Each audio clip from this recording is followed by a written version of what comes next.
신명기 지난주부터 신명기 32장 모세의 노래 살펴보고 있는데 신명기 32장의 노래는 기승전결 네 부분으로 나눌 수 있다고 했습니다. 이야기를 시작하고 이어가고 그 다음 오늘과 다음번에 살펴볼 전은 굴을 전자거든요. 그러니까 그 주제가 굴러간다 또는 뭔가 전환된다 그런 의미예요. 이제 보통 쓰는 말로 하면 클라이막스에 해당되는 부분이라고 할 수 있고요. 결은 이제 결말을 내리는 부분입니다. 지난 시간에는 반석이신 하나님과 우매무지한 이스라엘을 대조시키는 기 1절에서 6절 그리고 구원사에 나타난 하나님의 은총과 이스라엘의 배신을 다루는 7절부터 18절의 승 두 부분을 살펴봤고 원래 계획은 이제 기승을 함께 살펴보고 전결을 함께 살펴볼 생각이었는데 이 전에 해당되는 부분이 우리가 좀 생각해야 할 내용이 좀 많기도 하고 또 이 전에서 좀 심한 변화가 일어나요. 그래서 이 전의 첫 부분만 오늘 살펴보고 이 중간과 끝 부분은 다음 시간에 결과 함께 살펴보도록 하겠습니다. 지난 시간에 제가 기와 승 두 부분을 살펴보면서 이야기가 막 이렇게 고조되는 중요한 순간에 설교를 맺었어요. 내용이 이제 중단돼서 제가 아쉽다고도 했고 우리가 기와 승을 살펴보면서 느꼈던 그 마음, 그 분노, 이스라엘이 얼마나 못된 놈들이고 모세가 그리고 하나님이 그들의 배신에 대해서 배은망덕에 대해서 얼마나 화가 나셨을까 하는 그 기분을 우리가 좀 유지한 채로 전의 내용으로 기승을 지나서 전으로 이렇게 들어갈 수 있으면 참 좋겠다 그런 말씀을 드렸는데 이미 일주일이 지나서 그때 그 어떤 느낌이나 그런 것들도 많이 좀 잊혀졌을 것 같아서 먼저 이 기와 승에서 살펴봤던 내용을 조금 요약하면서 시작하도록 하겠습니다.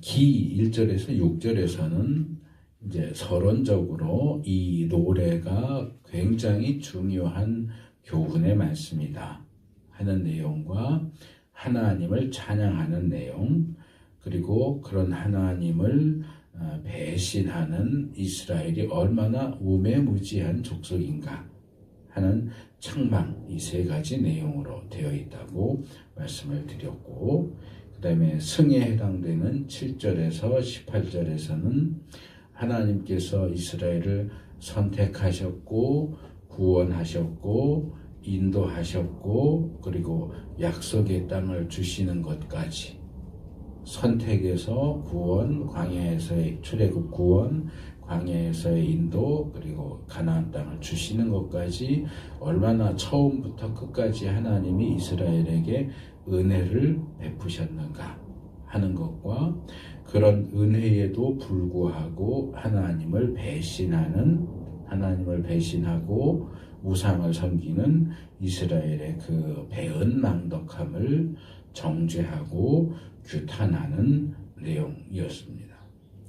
그래서 그런 배신하는 이스라엘에 대한 모세와 또 하나님의 분노가 얼마나 극심한 것이었을까 하는 것을 말씀드렸고 그런 이스라엘과 하나님의 그 모습을 드라마나 영화에 나오는 남편이 죽고 홀몸으로 외아들을 정말 정성을 다해서 키웠는데 성공하니까 재벌집 딸하고 결혼하고 나서 그 어머니를 천대하고 상대도 하지 않는 그런 못돼 처먹은 그런 아들의 모습 요즘에는 모르겠어요. 드라마가 어떤 식으로 어떤 내용으로 나오는지 모르겠는데 예전에는 그런 내용이 굉장히 많았어요.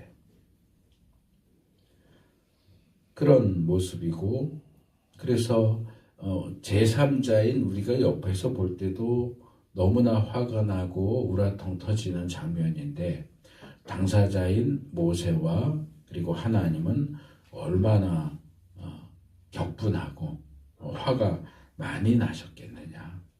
그렇게 화가 난 상태에서 하나님께서 그런 이스라엘에게 뭘 어떻게 하실 수 있겠느냐 하는 것까지 말씀을 드렸습니다. 그래서 그 부분과 또 이제 이어지는 전에 해당되는 내용들을 이렇게 살펴보면서 제가 제일 먼저 떠올랐던 것은 보통 포도원의 노래라고 알려져 있는 이사야 5장 내용이에요. 이사야 5장 1절에서 6절이 이제 별명이 포도원의 노래예요.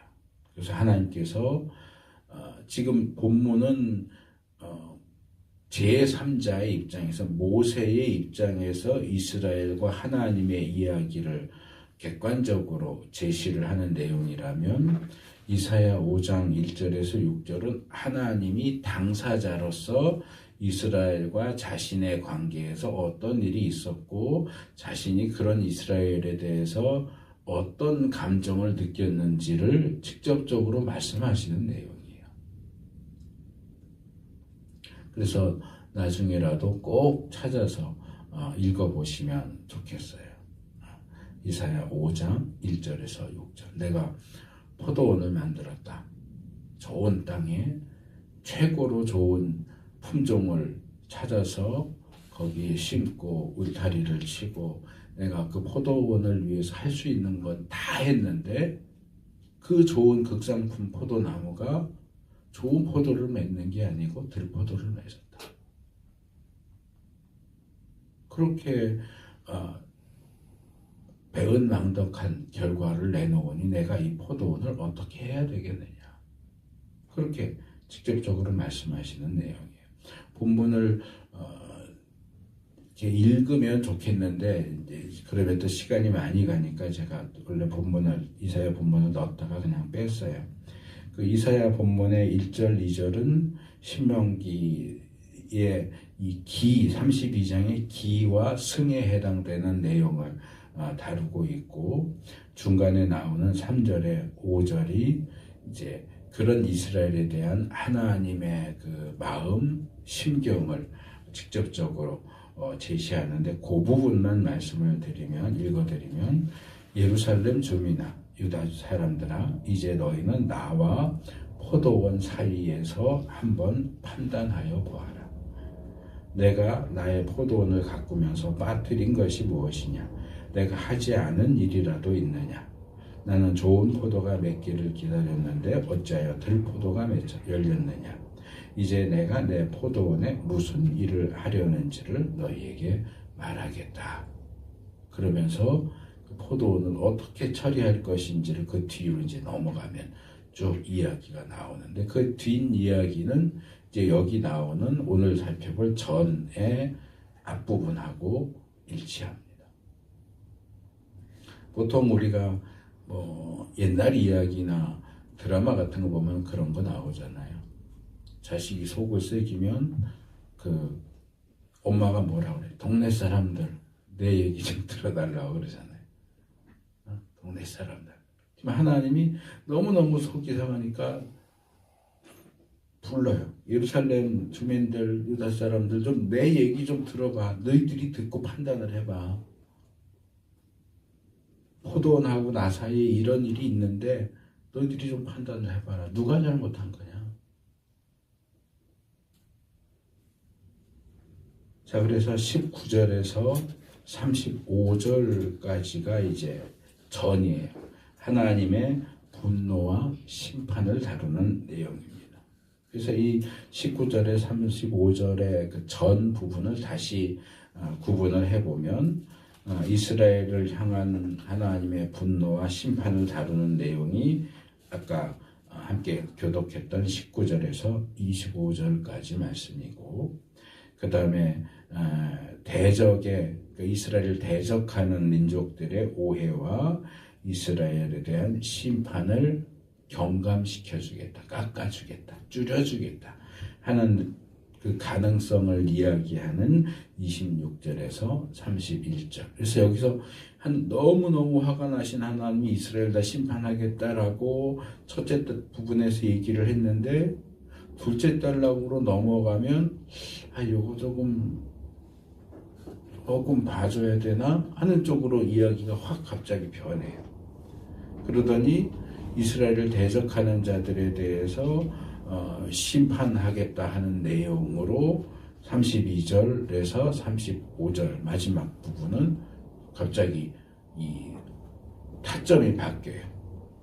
포커스가 배반한 이스라엘에게 초점을 맞춰서 화를 내고 심판을 내시는 걸로 이 전이 시작됐는데 끝에 가면 이스라엘이 아니라 화가 나신 하나님이 이스라엘을 심판하기 위해서 사용한 이스라엘의 대적을 심판하시는 내용으로 이야기가 전혀 다른 방향으로 굴러간다. 구를 전자라고 했잖아요. 굴러간다. 그래서 오늘은 그 이야기가 갑자기 방향이 틀어지는 그 부분은 빼고 제 첫째 부분만 살펴보겠다. 그렇게 말씀을 드린 겁니다. 먼저 19절을 보면 이 배은망덕한 이스라엘에 대한 하나님의 1차적이고 즉각적인 반응이 뭐냐를 제시합니다. 주님께서는 이것을 보시고 격분하셨다. 그리고 격분하셔서 당신의 자녀들과 인연을 끊으셨다. 얘기예요. 그런데 이 부분을 제가 예전 우리가 사용하던 개역 성경을 찾아보니까 개역 성경은 좀 다르게 되어 있어요. 거기 19절에 여호와께서 보시고 미워하셨으니 그 자녀가 그를 경록해 한 경고로다. 하나님이 이스라엘 행동을 보고 화내셨어요. 왜? 이스라엘이 하나님을 화나게 하셨기 때문에. 근데 이 내용하고 새 번역에 주님께서 격분하셔서 인연을 끊으셨다는 전혀 다른 얘기예요. 개역에서는 화가 나셨다. 왜냐하면 화나게 하셨으니까.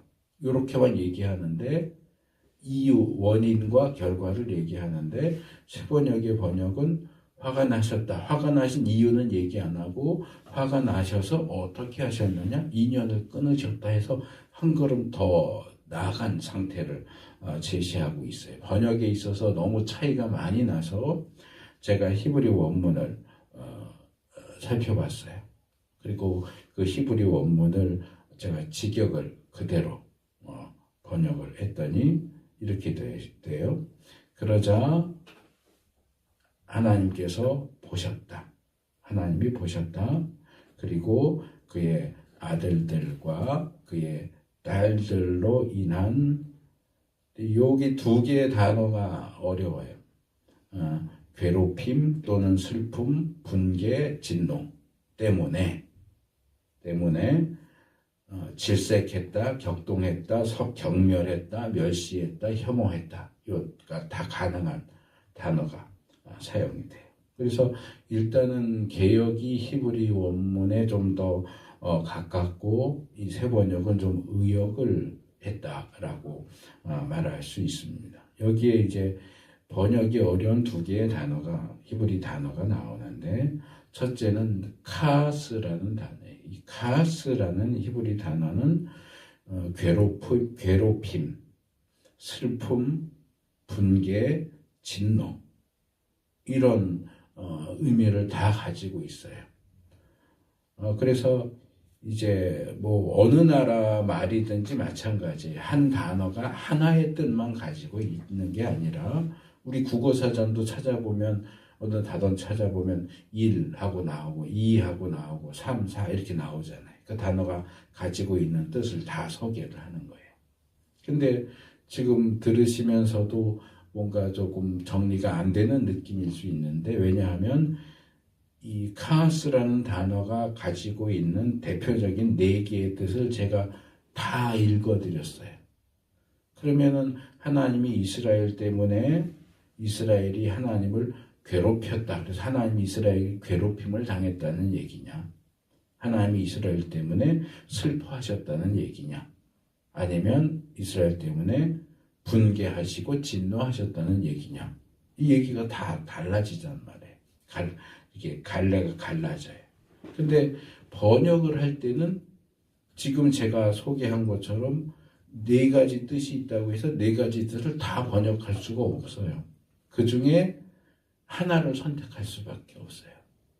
그러니까 한글 번역본들을 비교해 보시면 어떤 번역은 하나님이 이스라엘에게 괴롭힘을 당했다라고 번역할 수도 있고, 어떤 한글 번역본은 하나님이 이스라엘 때문에 슬퍼하셨다 이렇게 번역할 수도 있고, 또 다른 번역본은 하나님이 이스라엘 때문에 화가 나셨다, 분개하셨다 이렇게 번역할 수도 있어요.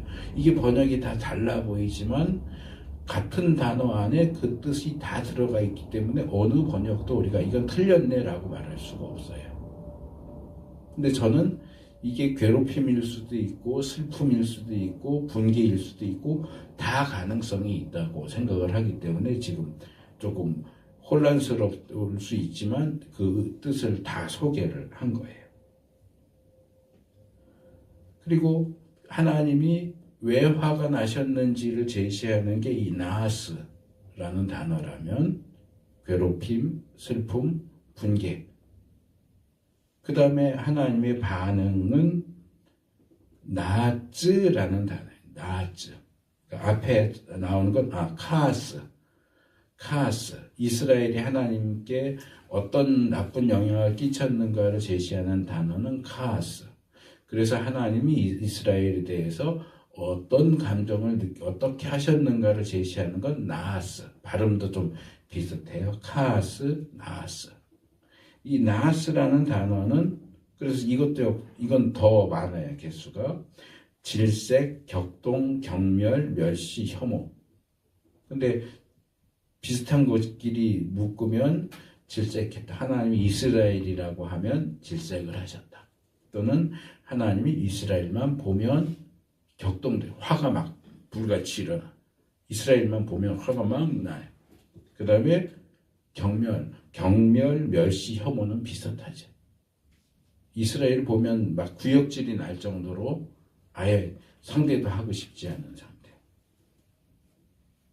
그래서 이 카스라는 단어와 나하스라는 단어를 어떻게 읽어야 할까? 의미가 너무 다양하게 나오니까 그것을 결정하는 게 좀 힘들고, 그러다 보니까 개역은 그냥 원인을 강조해서 하나님이 이스라엘에 대해서 분노하셨다. 왜냐하면 그들이 하나님을 분노할 수밖에 없게 만들었기 때문이다. 이렇게 이제 번역을 한 거고, 제 번역은 이 나하스를 특별히 어떤 질색, 격동, 혐오 이런 그걸 부각시켜서 하나님 분노하셔서 아예 인연을 끊으셨다 라고 번역을. 근데 조금 그건 의역에 가까운 번역이다 그렇게 해야 되겠죠. 그래서 이 카스와 나하스를 제대로 이해하려면 우리가 앞에서 기와 승에서 살펴봤던 그 내용들을 다시금 이렇게 되돌아보면서 살펴보는 게 필요하고, 또 여기 특별히 우리 본문에는 그냥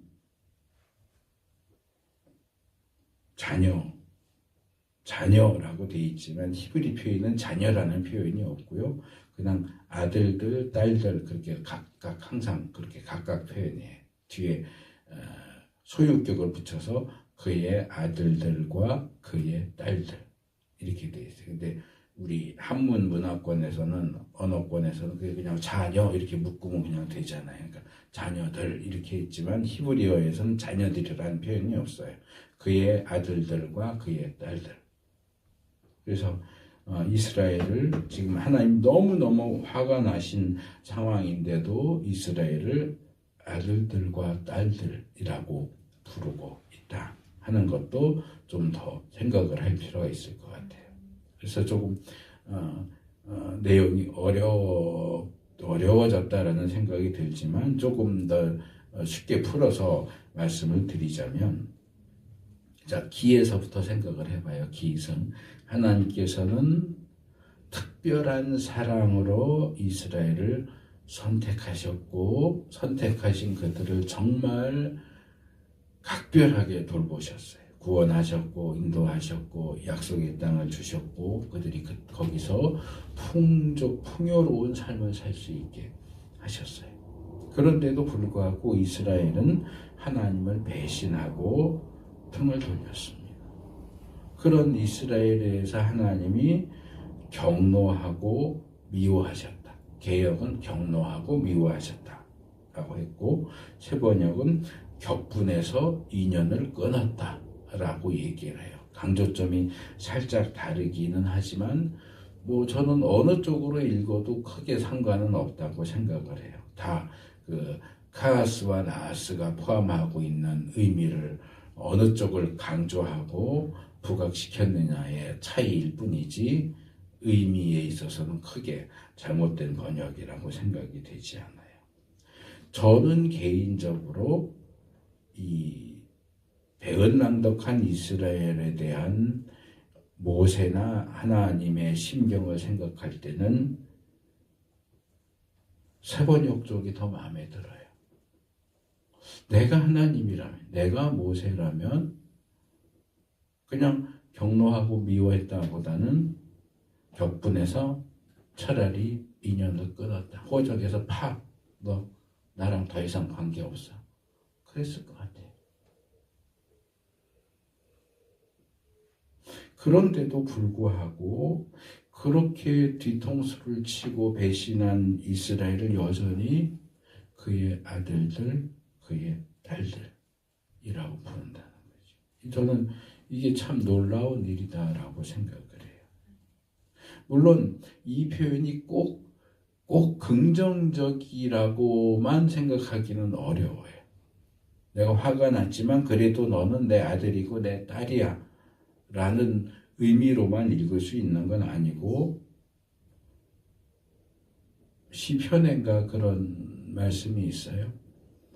사람들이 나를 배신하고 나를 모욕하고 나를 힘들게 했는데 나를 가장 힘들게 한 사람이 누구냐?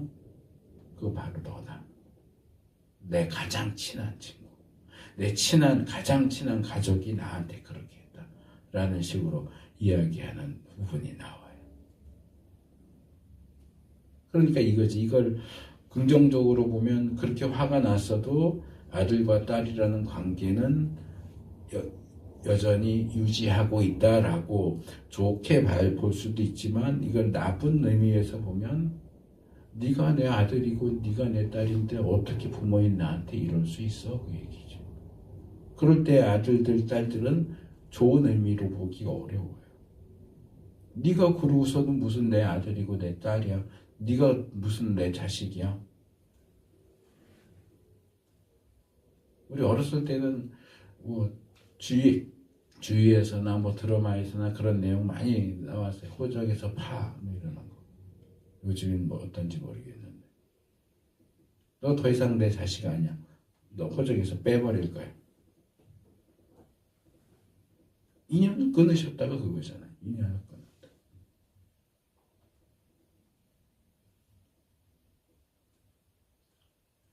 제가 하나님 입장이라면 그런 자식을 자식으로 여기고 싶지는 않을 것 같아요. 그래 그냥 차라리 자식이 없다고, 나는 무자식이다. 오죽하면 우리 조상들이 무자식이 상팔자다 그러겠어요. 그래서 그냥 자식 없다고 생각하고 살래.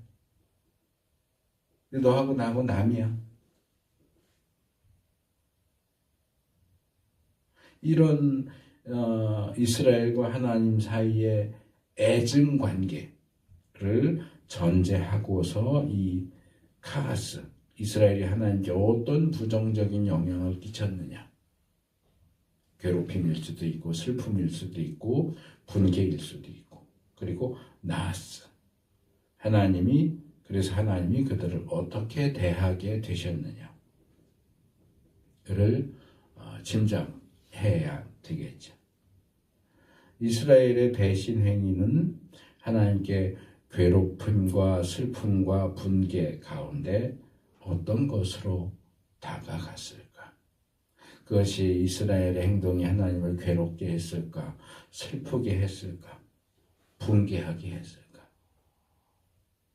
예전에 제가 이 설교문들을 쭉 모아놓으니까 찾아보니까 2024년 12월 29일 날 설교였는데 그 십계명을 설교하는 중에 그런 말씀을 비슷한 내용을 말씀을 드린 적이 있어요. 시편 78편 41절은 이스라엘이 하나님을 시험하고 의심한 것이 하나님께 상처를 입혔다. 그렇게 얘기하고 시편 95편 8절에서 10절은 그들이 광야에서 하나님께 그렇게 한 행동이 하나님을 슬프시게 했고 결과적으로 하나님으로 하여금 이스라엘을 혐오하시게 만들었다. 그런 말씀을 드린 적이 있어요. 그 내용하고 상당히 비슷해요. 그래서 저는 이걸 어느 하나라고 딱 집어서 말하는 것은 불가능하다고 생각을 해요. 자, 자식이 부모의 속을 썩이는데 부모 입장에서는 자식이 말 안 듣고 그렇게 하는 것이 괴롭죠. 괴롭기만 하겠어요? 슬프죠. 그리고 슬프기만 하겠어요? 화도 나죠. 이걸 어떻게 한 단어로 설명을 해요? 괴로움과 슬픔과 분노와 이 모든 것이 다 합쳐져 있는 단어가 이 카스라는 단어예요.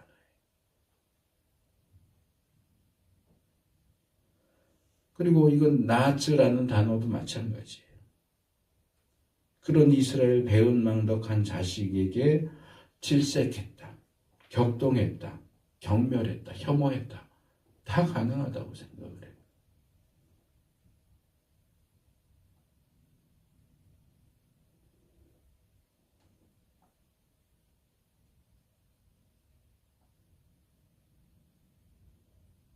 그런 경험들이 어쩌면 부모들에게는 있을지 모르겠고요. 아마 어쩌면 반대로 자녀들에게도 그럴 수 있을 텐데 어떤 경우에는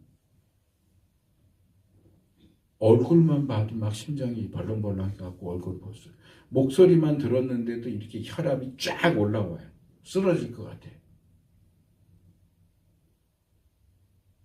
이걸 질색이라고 표현을 해야 될지 격동이라고 표현을 해야 될지 혐오라고 표현을 해야 될지 알 수가 없는데 부모 자식인데 목소리 듣는 것만으로도 너무너무 힘들어요. 얼굴을 보는 것만으로 너무너무 힘들어요. 그런 관계가 돼버린 거예요.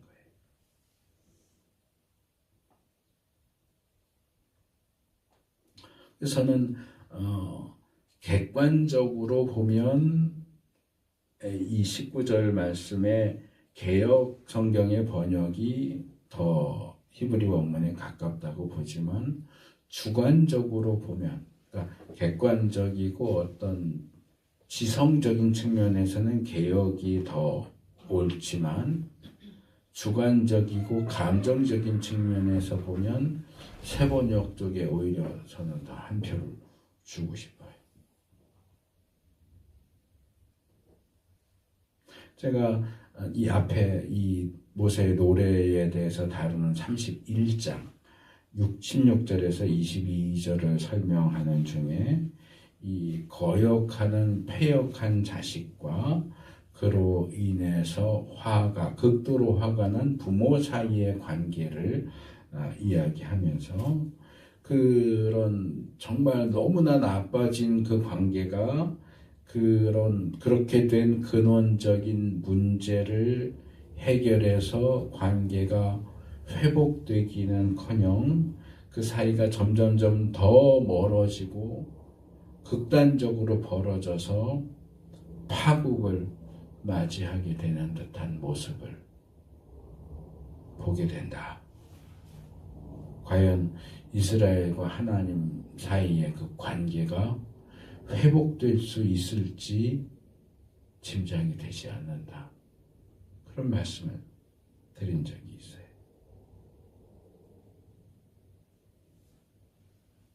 근데 그 이스라엘과 하나님의 관계, 부모와 자식의 관계가 결국 어떻게 해도 돌이킬 수 없는 상태가 되었다라는 사실을 이 본문 세 번역의 인연을 끊었다 보다 더 잘 표현하는 내용이 없다고 생각이 들어요. 아마도 이 세 번역의 번역자는 제가 생각할 때는 의도적으로 이 미워했다, 나아츠라는 단어를 조금 더 극단적으로 밀고 가서 인연을 끊었다라고 그렇게 의역을 한 것 같아요. 그래서 이 19절이 하나님의 반응을 모세가 소개하는 내용이라면 20절 이하의 내용은 하나님께서 직접 말씀하시는 내용이에요. 20절은 그들에게 나의 얼굴을 숨기겠다. 보기도 싫은 거예요.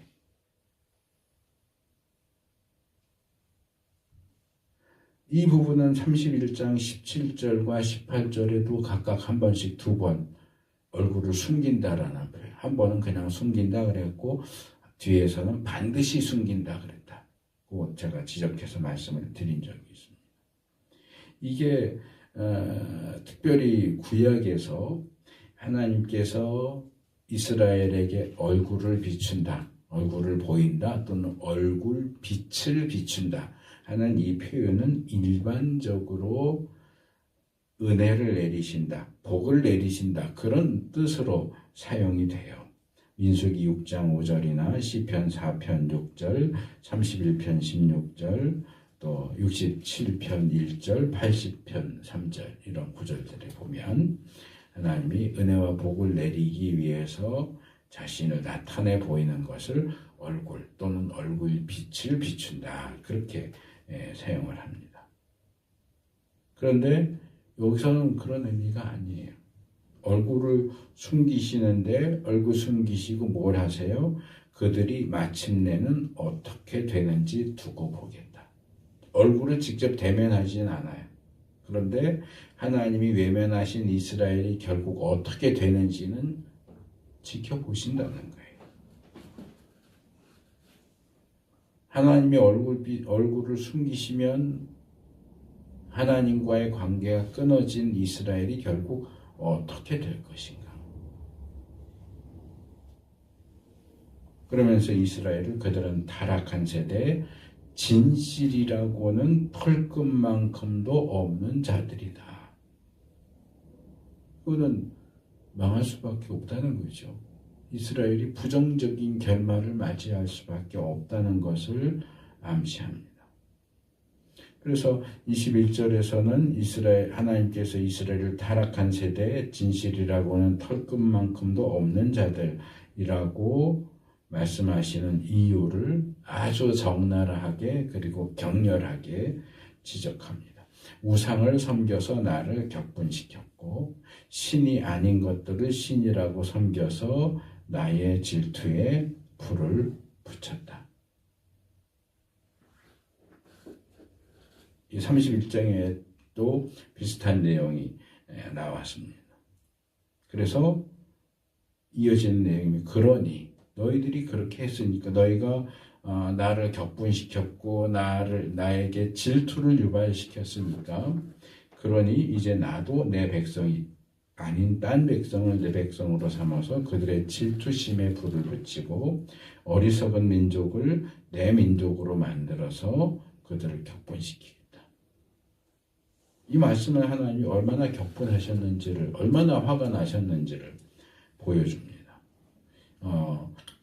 격분에는 격분으로, 질투에는 질투로 받아치시는 모습인데, 이건 하나님도 참 유치한 분이다. 이렇게 유치하게 반응을 하시는구나 하는 것을 보여주는 것이 아니라 구약에서 제가 율법 다루면서 몇 번 그 설명을 드렸어요. 동해보복법. 렉스 탈리오 니스라고. 눈에는 눈으로, 이에는 이로 똑같이 갚아주도록 하는 그런 보복법이 있어요. 너희들이 나를 격분하게 했으니까 나도 너를 격분하게 할 거고, 너희들이 나를 질투하게 했으니까 나도 너희를 질투하게. 동해보복법에 따라서 보복하겠다는 얘기예요. 너희들도 너희들 때문에 하나님이 당하신 그 질투와 격분의 감정을 너희도 똑같이 하나님 때문에 하나님이 다른 민족을 너희 민족보다 더 사랑하시는 모습을 보면서 질투하고 격분하는 감정을 너희도 느껴봐라. 그런 비슷한 대표적인 예가 호세아서예요. 선지자인데 음란한 여인을 아내로 하라고 그랬죠. 결혼했는데 자꾸 집을 나가요, 이 여자가. 집 나가서 다른 남자랑 자고, 어떨 때는 사기당해갖고 팔려서 매춘굴에 가 있고. 그럼 또 데려오래요. 돈 주고 몸값 물어주고 데려와서 같이 살래요. 속이 터지죠, 선지자가. 왜 그런 일을 시켜요? 호세아와 고멜의 관계가 하나님과 이스라엘의 관계랑 똑같아요. 하나님이 이스라엘 때문에 느끼는 그 감정, 질투, 격분, 그 자괴감, 그걸 호세아 네가 좀 대신 느껴봐라 하는 거예요. 어떻게 해야 되겠냐? 아무리 잘해줘도 계속 집을 나가는데, 바람을 피는데 이걸 어떻게 해야 되냐? 아무리 잘해도 저도 자꾸 우상을 섬기고 나한테 등을 돌리는데 내가 어떻게 해야 되겠냐? 네가 한번 판단을 해봐라, 그거예요.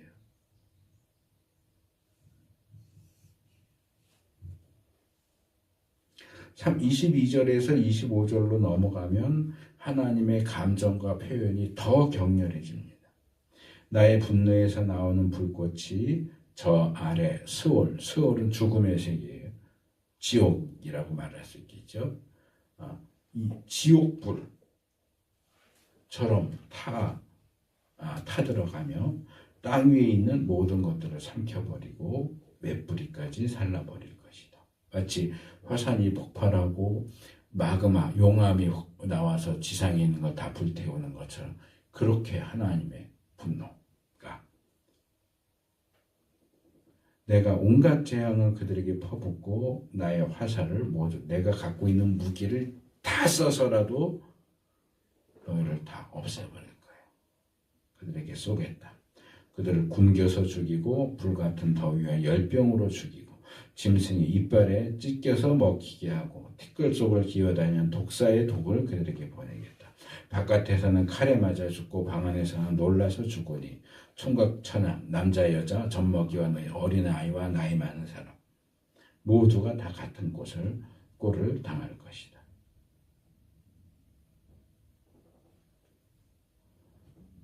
신명기 후반부에 나오는 복과 저주를 이야기하면서 저주의 내용이 더 많다. 또 저주의 내용들을 좀 살펴보면서 제가 그런 표현을 썼었어요. 이 저주 관련해서는 하나님이 정말 지독하시다라는 느낌이 들 정도로 정말 철저하게 저주하실 경우에는 그렇게 지독하게 하신다. 어쩌면 이 사랑의 하나님만 강조해 왔던 한국 교회 분위기에서는 이 거부감을 느낄 수 있는 그런 모습이지만 성경은 하나님을 사랑이라고만 얘기하지 않았어요. 성경은 하나님 사랑이시지만 공의로우신 분이고 용서하시지만 심판하시는 분이고 둘 다 얘기했는데 한국 교회가 좋은 쪽만 얘기한 거예요. 강조한 거예요. 반편의를 만들어 놓은 거죠. 성도들을. 하나님은 화낼 줄도 모르고 심판할 줄도 모르고 내가 무슨 짓을 어떻게 해도 하나님은 그냥 늘 허허허 웃으시면서 받아주시는 사랑의 하나님. 성경에 그런 하나님은 없어요.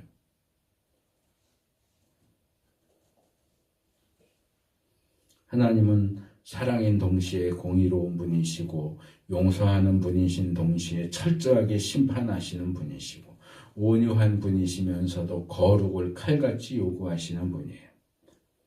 하나님을 우리 입맛에 맞춰서 치우치게 생각하지 않도록 조심할 필요가 있습니다. 히브리서 기자가 히브리서 10장 31절에서 무서운 얘기를 해요. 뭐라고 그러냐? 살아계신 하나님의 징벌하시는 손에 떨어지는 것은 무서운 일입니다. 심판의 대상으로 하나님 손에 떨어지는 건 무서운 일이다. 심판받을 짓을 하면서도 하나님은 사랑의 하나님이시니까 그거 굉장한 착각이라는 거예요.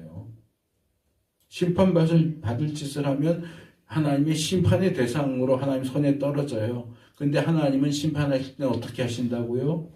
철저하게 하신다고요. 지독하게 하신다고요. 그래서 제가 종종 아모스 9장 1절에서 4절을 인용을 하잖아요. 거기 하나님이 심판하시는 장면이 나와요. 사람들이 건물 안에 있는데 건물을 무너뜨려요. 건물을 무너뜨려서 죽게 하고 거기서 빠져나오면 병사들을 보내서 쫓아가게 하고 산으로 피하면 짐승들이 죽이게 하고 물속으로 피하면 물속에 있는 짐승들이 가서 죽이게 하고 어디로 피해도 하나님의 심판을 피할 수가 없어요. 거기 죽어야 할 놈이 심판받으려면 100명이 있다면 철저하게 100명 찾아서 다 심판하시는 게 하나님이에요. 왜 하나님을 그렇게 만만하게 생각합니까? 하나님이 물은 분인 것 같아요. 어쩌면 하나님이 이스라엘에 대해서 너무너무 화가 나셔서 인연을 끊으셨다 하는 말씀을 읽으면서 에이 설마 하나님 사랑의 하나님이 그렇게까지 하시겠어? 라고 생각하는 분들이 있을지 모르겠지만 아니요. 그렇게 하세요. 하신다고요.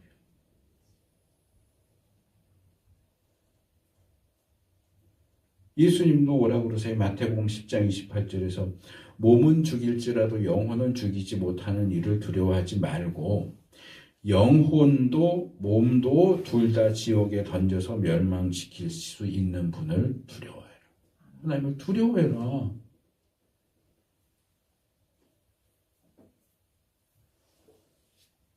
제가 28장에서 저주에 대해서 얘기하다가 하나님은 얼마까지 저주하시느냐? 죽을 때까지, 망할 때까지 하신다 그랬어요.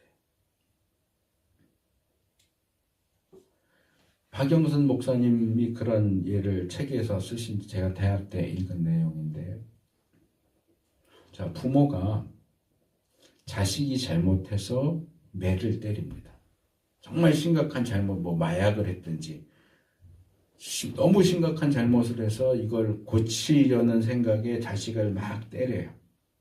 그래도 잘못했다고 안 하고 버텨요. 그러면 매질이 더 심해지겠죠. 근데 매를 때리다가 자식이 죽었다. 그러면 어떻게 해요?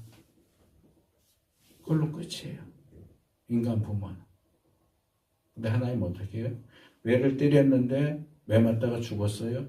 그러면 다시 살려내요. 다시 살려서 또 때려요. 언제까지? 고칠 때까지. 부모는 고치기 위해서 때리다가 죽으면 그걸로 끝이지만 하나님은 고치게 하려고 때리다 죽으면 살려서 또 때려요. 언제까지? 고칠 때까지. 그게 하나님의 무서운 부분이에요. 하나님이 고치겠다고 마음을 먹으면 고쳐지지 않을 수가 없어요. 죽어도 끝나지 않는다고요.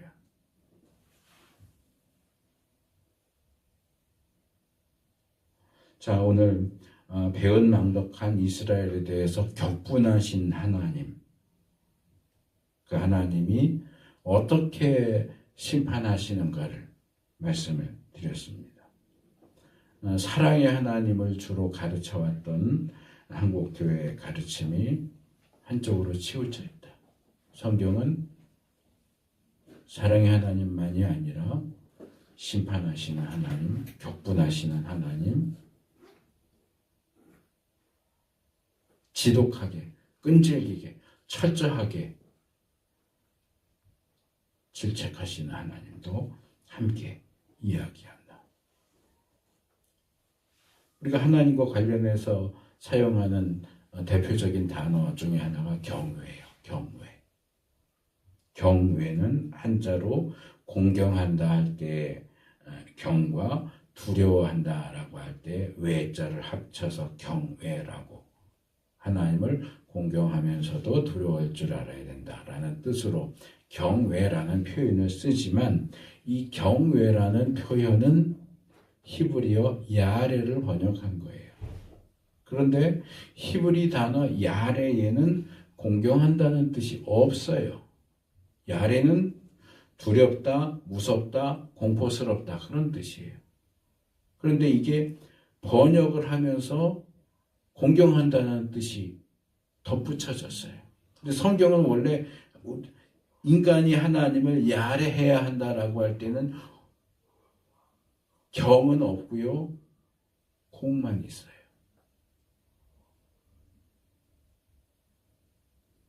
하나님을 두려워해야 된다라고 얘기하지, 그게 가장 기본이에요.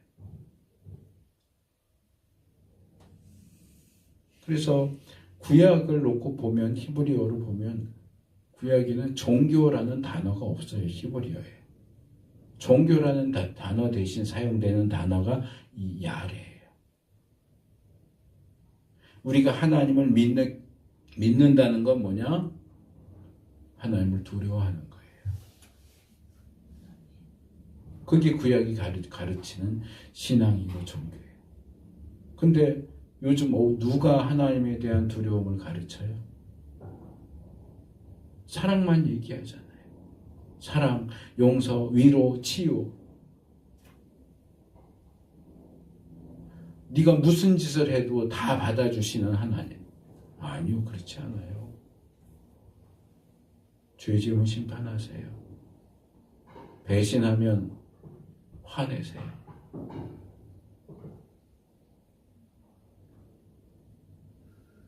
저는 개인적으로 이 하나님이 사랑이시다라는 것을 지나치게 강조하기 때문에 신자들에게서 하나님에 대한 두려움이 없어졌다고 생각해요.